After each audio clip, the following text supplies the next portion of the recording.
Hey everyone, I'm so glad you're here. Please like and subscribe to the channel to give me more motivation to tell more interesting stories. Now, let's begin. You feel it before it arrives.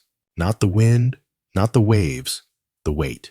The kind that presses on your chest long before the first spear is lifted. Rumors drift in like storm clouds carrying names too large to ignore. Xerxes, son of Darius, emperor of Persia, and self-proclaimed king of kings. He's coming. And he's not just marching, he's bringing the earth with him. Ships so numerous, they cover the sea like a woven mat. Armies so vast, they drink rivers dry. Elephants, archers, immortals, slaves. Royal guards dressed in silk and gold, carrying blades sharper than politics.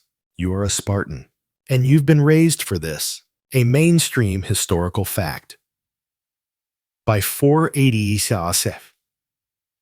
80 BCE, the Persian Empire had already conquered much of the known world. When Xerxes launched his second invasion of Greece, his army may have numbered in the hundreds of thousands, though historians still debate the actual figure. You train in silence. You sharpen your blades, your minds, your purpose. Your wife says nothing as she watches you prepare, just a nod, a breath, and a whisper. Come back with your shield, or on it. No pressure. A quirky tidbit Spartan boys began military training at age 7 in a brutal system called the agoge, where they were taught survival, stealth, and pain tolerance. By the time you're 18, you can kill a man with a stick and cook a rabbit over a fire made from your own shame. The council debates, of course. They always do. Religion says no war during the festival of Carnea. Diplomacy says wait for Athens. Logistics say 300 men is a joke. But you're not laughing, and neither is Leonidas. He knows what's coming. He sees what others won't say. He picks you not just for skill, but for heart, and for the fact that you already have sons. Historians still argue whether the number 300 was ceremonial or symbolic. But the deeper truth is this. Leonidas chose warriors who could die, knowing their bloodlines would live on. That was Sparta's strange version of mercy. You leave before dawn. Armor clinks like teeth in a clenched jaw.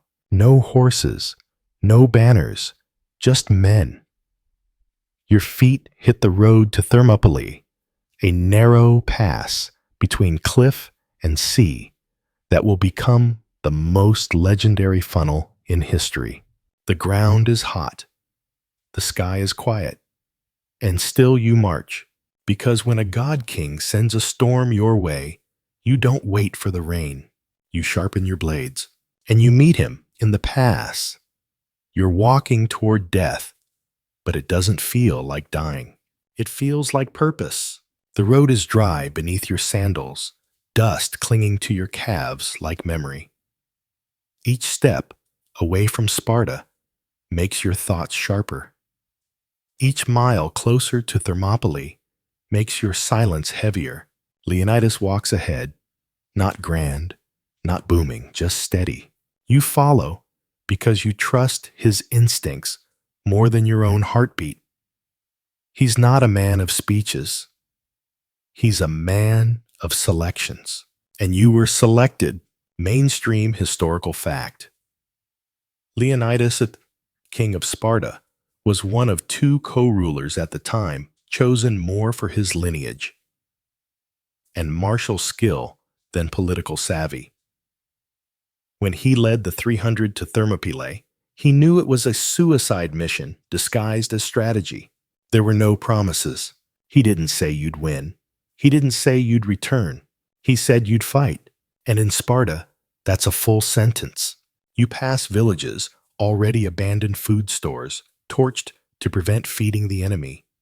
Smoke lingers in the hills, like a prophecy that smells of ash and livestock. You see the fear etched into the land, but you don't stop, because somewhere beyond the hills is Xerxes, and you'd rather meet him with calloused hands than trembling ones. A quirky tidbit, Leonidas only took men who had living male heirs. This wasn't just about legacy, it was insurance. If you fell, your name would not. Sparta could mourn its soldiers without mourning its future.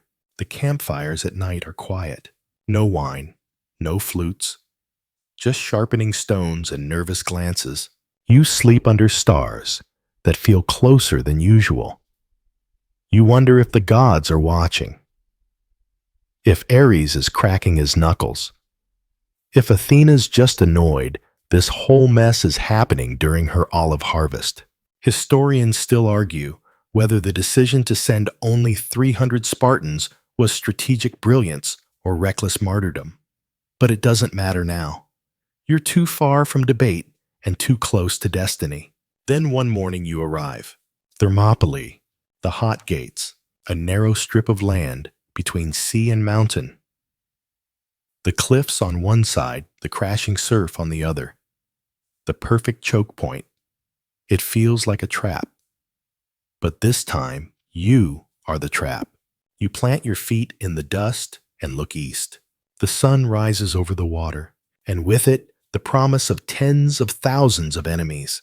You unsling your shield, not because you expect to survive, but because you are about to write a legend with your blood. You taste the salt in the wind before you see the sails. The sea is calm, but you aren't. There, in the distance, like black wings on the horizon, the Persian navy glides closer. Their ships are sleek and numerous, bearing colors you've never seen, and beasts painted on their sails, lions, bulls, dragons, with too many teeth. You clutch your spear tighter. The path behind you is stone and heat. The path ahead is certain death. And somehow it makes things simpler. Mainstream historical fact. Thermopylae, or the Hot Gates, was chosen for its geography.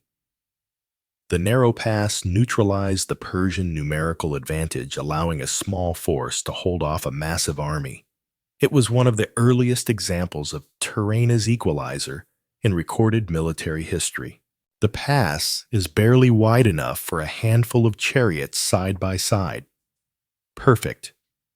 You fortify it with stones, spikes, and your own stubbornness. Other Greeks begin to arrive. Thespians, Thebans, Phocians, a scattering of allies who all look at you like they're not sure whether to feel comforted or insulted. You're used to that. Spartans don't win friends. They win wars. You sleep on hard ground and train like the Persians are already on the cliffs. You spar until your hands bleed. You drill until you can pivot blindfolded. You joke about dying in alphabetical order. A quirky tidbit, Spartan soldiers often oiled their bodies before battle, not just for intimidation, but to make it harder for enemies to grab them. Imagine glistening warriors shouting insults while also being basically human buttered toast. The days are long. The nights are longer. You whisper stories by firelight, not about gods, about moments. A boy who took down 2 wolves. A man who caught a javelin in midair. Your father's final words. Your brother's first laugh. Each tale a brick in the wall you're building inside. Historians still argue whether the Persians believed the Greeks would surrender. Some records suggest Xerxes sent messengers offering pardon and gold in exchange for laying down arms. You didn't answer with words. You answered with steel.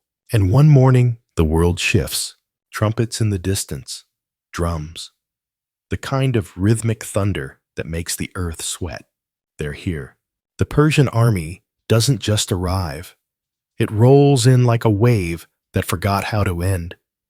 Elephants, camels, immortals, archers with curved bows that glitter in the sun, and still you stand. You look at your brothers, shoulder to shoulder, in a phalanx so tight no light gets through.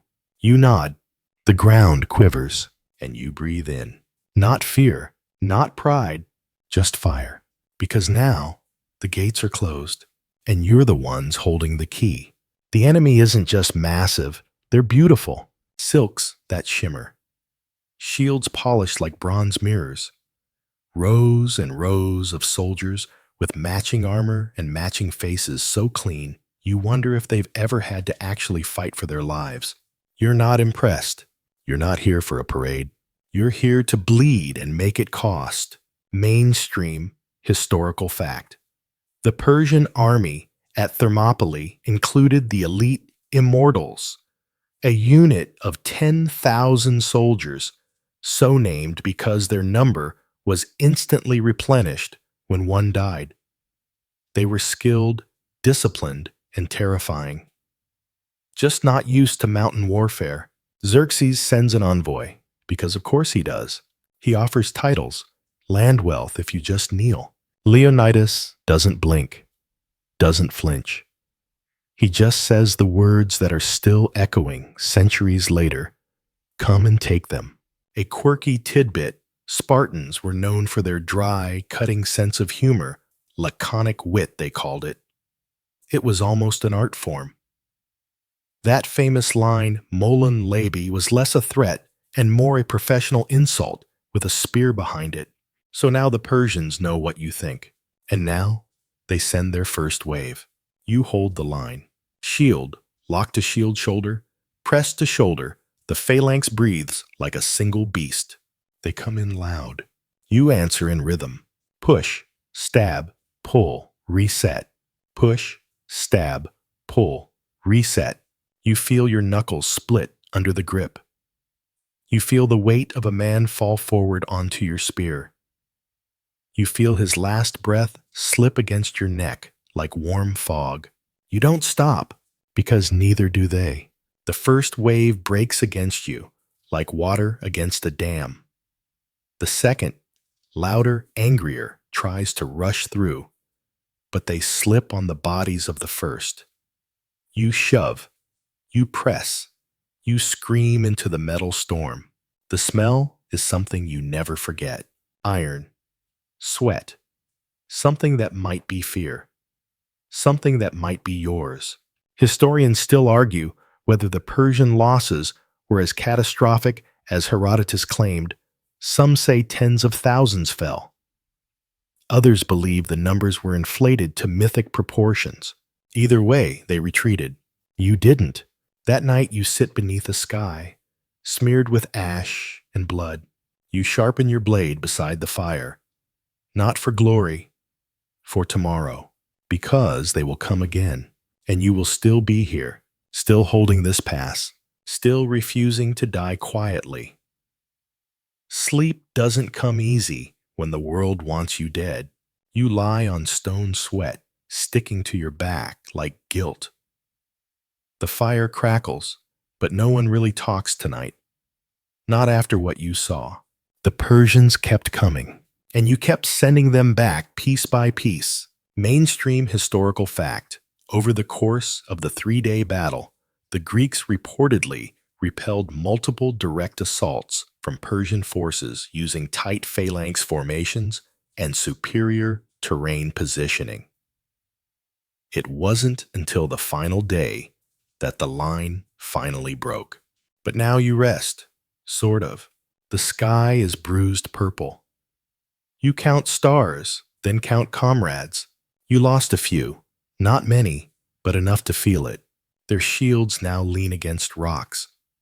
Their names already whispered into the ground. No tears, just nods and promises. Spartans grieve with action. You eat stale bread and meat so salted it could wound a man. You laugh at a joke someone mumbles with a split lip. A quirky tidbit. Spartan meals were famously awful. Their most beloved dish was black broth, a stew of boiled pig's blood vinegar and herbs. Outsiders gagged. Spartans called it strength. Across the field, you see the Persian torches burn like stars that fell wrong. You hear their elephants scream in the dark. You wonder if they dream of you now. They should, because tomorrow you'll introduce yourself again. Historians still argue whether Xerxes believed brute force would work eventually, or whether he had always intended to find another way through. What's agreed? He underestimated how long you'd hold. Day 2 begins like thunder with no rain. They send more cavalry, thinking horses can break what metal could not. You prove them wrong, with spears to the throat and hooves cracking against shields. You move as one body, one wrathful creature made of bronze and grit and willpower. The midday heat turns the ground slick. Arrows fly like swarms. You joke that it's finally shady, and one man laughs even as he pulls a dart from his thigh. You don't stop. You never stop. Because they haven't learned yet. They think numbers can drown discipline. They think gold can buy courage. They don't know you were raised for this. They don't know you have nothing to lose but your name, and you intend to make sure it lasts longer than any of theirs. So when they come again louder this time, with drums and screams and smoke trailing behind, you give them silence. You give them pain. You give them Sparta. You know the rhythm now. The sounds of war no longer jolt you. They guide you. The scrape of sandal on stone, the barked orders, the hiss of an arrow's tail, the crunch of a foreign jaw beneath your boot. It all becomes a kind of music. And you're the conductor. Mainstream historical fact.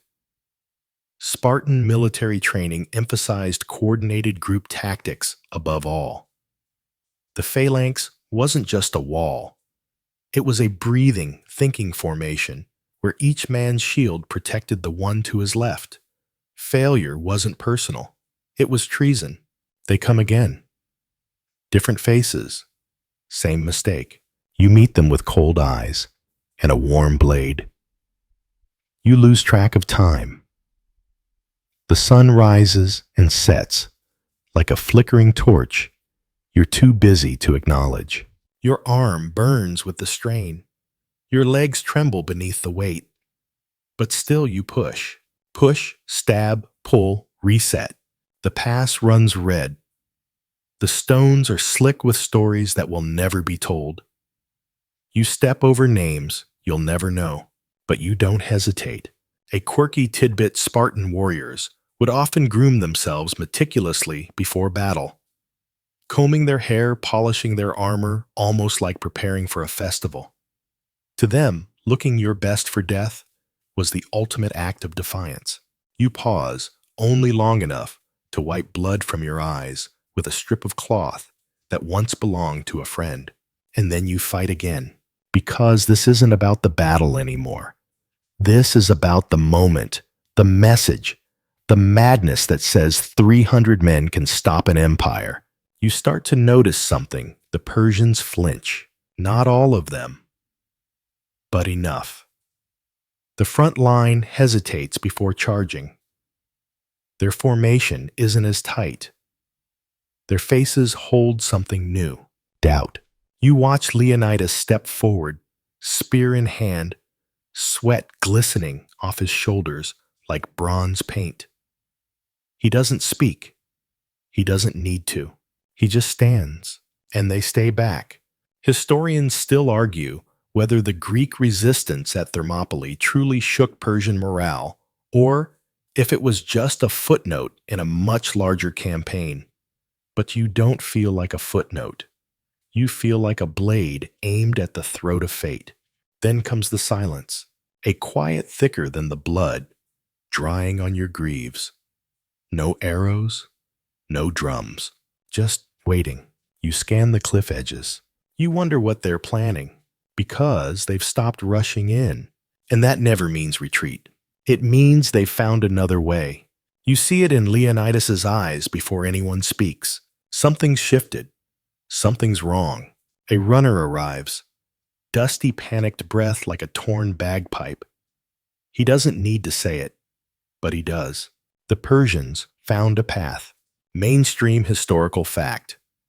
A local Greek named Ephialtes betrayed the Spartans by revealing a mountain trail that would allow the Persians to outflank the Greek position. This betrayal turned the battle from resistance into encirclement. You feel the cold settle into your bones even in the middle of this sun-scorched gorge. A shortcut. A back door. The gates just cracked open, and the enemy didn't even have to knock. Some of the allies panic. You don't blame them. But you don't join them either. Leonidas gathers you. No rousing speech. No dramatic posturing. Just facts. The Persians will be behind you by morning. You can stay and die. Or you can leave with the others. No one would shame you, but you don't move. Not even when the Thebans mutter and the Phocians pack up. You stand still because you didn't come for survival. You came for the message. A quirky tidbit. The Spartans believed that a noble death in battle secured eternal honor, not just in history, but in the afterlife. They saw retreat not as a tactical choice, but as a stain on their bloodline. Their society was in a way allergic to surrender. You look at your comrades. They nod. No tears, no shaking hands. You polish your shield. You inspect your helmet. You say a few quiet things to the gods, not to beg for life, but to thank them for a death worth something. Historians still argue whether Leonidas intended the final stand from the beginning, or whether he adapted when betrayal struck. What's clear, he chose who stayed, and he chose them carefully. You don't sleep that night. You sit with the other 300 passing around stale water and rough jokes. Someone tells the one about the oracle who predicted you'd stop 1,000,000 men and also lose your favorite sandal in the process. You all laugh, loud and deep, because now the end is close, but you are closer.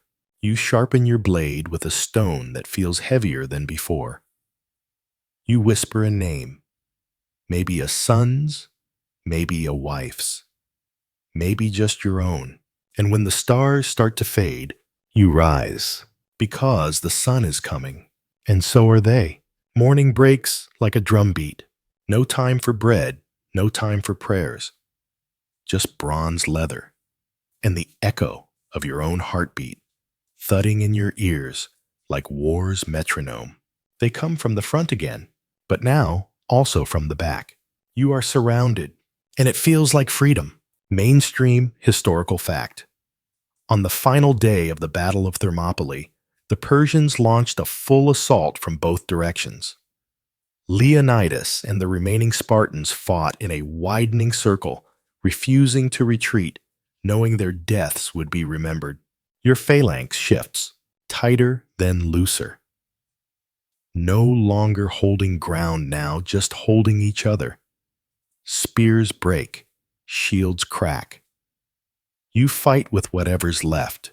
A stone, a helmet, your bare hands. A quirky tidbit, Spartans were taught to fight barefoot. It toughened the soles of their feet and kept them agile. You wonder now if all that foot pain was just a slow introduction to this moment. Gripping earth, sliding on blood, moving like shadows over shattered armor. You glimpse Leonidas in the chaos. He doesn't look tired. He looks exactly as he did on that first day, like a man who knew this was coming and welcomed it with open arms. And then in the madness he falls. An arrow, a spear. Too many bodies to tell which. He drops to one knee, then to the ground. You watch as warriors close around him, not to save him, but to honor him.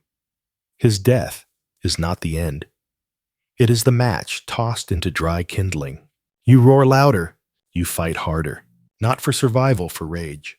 Historians still argue whether the Persians respected Leonidas enough to return his body or mutilated it in victory. Either way, that body became more powerful in death than it ever was alive. A rallying point, a symbol, a ghost with armor. You fall back, not in retreat, but to regroup. You stand on the pile of the fallen and swing wildly. You don't know where your brothers are anymore, but you know they're still fighting because the mountain is still trembling, because the screams are still echoing, because the Persians still bleed. And you're not done yet, not even close. The sun is high, but you no longer feel its warmth. Everything burns. Now the sky, the ground, your lungs, your memory. You fight in a circle, backs to each other, facing outward into the tide. The Persians flood in from every side, but they no longer look certain. They no longer charge, they approach. Slowly, reluctantly, as if they fear ghosts more than men. Mainstream historical fact. Despite being surrounded, the Spartans and their remaining allies pushed forward to a small hill where they fought to the death. According to Herodotus, they even retrieved the body of Leonidas and defended it to their last breath. You step over a mountain of weapons, most broken, some bloody. Your hand barely functions, fingers locked around a hilt that feels fused to your skin. You trip over the dead, some theirs, some yours. You no longer distinguish. This hill is no longer Greece. It's no longer Earth. It's just final. A quirky tidbit. The Spartans had a superstition about never washing their hair before battle, as it was considered an omen of doom. And now, as strands stick to your brow clumped with blood and sweat, you laugh out loud, because everything is doomed now. And yet you fight. You spot the banner of the immortals again, the elite Persian force. It flutters, proud, golden, arrogant. You charge it, not because you expect to live, but because it dared to stand higher than your king. Spears clash, bones snap. You think you hear singing? Or maybe that's just your ears collapsing under pressure.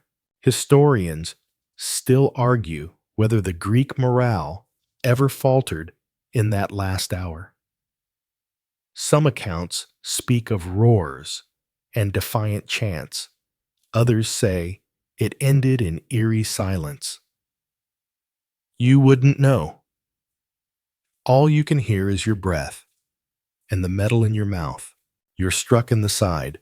You drop to a knee. Someone lifts you. A brother, a stranger. Doesn't matter. You stand again. Because you're not done. Because this is what you chose. And as the Persian horns blare and arrows rise for one final volley, you don't raise your shield. You raise your chin. You don't hear the final arrow. Not because it's silent, but because you are. For the first time since you arrived at Thermopylae, you're still. No charge, no push, no cry of rage, just breath shallow and fading on blood-warmed stone. Mainstream historical fact. The Battle of Thermopylae ended with the complete annihilation of the Spartan force. But their resistance delayed the Persian advance and galvanized Greek unity, ultimately leading to Greek victories at Salamis and Plataea. You lie beside your shield. It's cracked like your ribs. Your sword is missing, but your fists are still clenched. You don't even know if your eyes are open anymore. The sun hurts too much to tell. Around you, silence settles, not peaceful, but shocked. As if even the earth needs a minute to understand what it just witnessed. A quirky tidbit. Centuries later, a stone tablet was placed at Thermopylae bearing a phrase that would echo through all of history. Go tell the Spartans, stranger passing by, that here, obedient to their laws, we lie. You smile at the thought. Some part of you always knew your story wouldn't end with your name. It would end with your brothers, with your king, with this moment. And even though you die here on a hill, forgotten by most, beneath a sun that sees everything and understands nothing, you do not die for nothing. Historians still argue whether the legend of the 300 was more myth than truth, more poetry than history. But none of that matters now, because you were here, and you made sure the world knew it. You feel the last breath leave like a whisper in a cave. The end doesn't scream. It exhales. It pauses. It waits for the next storyteller. The pass at Thermopylae stands empty now. No shields, no roars. Just stone and sky, and the quiet ripple of time brushing against memory. You close your eyes if they weren't already. You let the silence stretch, not like a punishment, but like a lullaby humming through the cracks of the earth. The dust has settled. The swords have stilled, and yet the footsteps echo. Not yours, maybe, not anymore, but of those who walk in your legend, because the 300 didn't win that day, not with swords, not with numbers, but with something older, something louder, defiance. You became the story the world whispered when it needed courage. The line they quoted when resistance felt impossible. The fire they lit when hope seemed too fragile to carry forward. And though your bones returned to the dirt like every man's must, your courage bloomed in Greece, in poems, in battle cries and granite statues and school books scribbled with wide-eyed names.